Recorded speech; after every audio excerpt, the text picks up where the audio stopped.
ကဲဗျာဒီမျိုးကြောင်းလေးကိုကျွန်တော်နဲ့တူရှာကြည့်အောင်နော်ဒီမှာဒီကောင်လေးတော့စားကြောက်တယ်ဗျာနော်ခေါင်းလေးစားကြောက်သူကအမဲရောအဝါခွန်ရောထွက်တယ်ဗျာနော်အစုံထွက်တယ်အရေးလက်စိတ်တယ်ဗျာဒီကြောက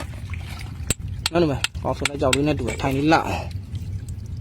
ဘုံတော့ဒီမှာမဲပြောက်တွေပါတယ်ကြားသွားနော်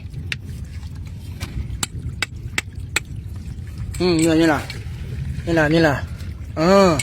စိတ်တော့စိတ်နေရဘာလဲတော့မသိဘူး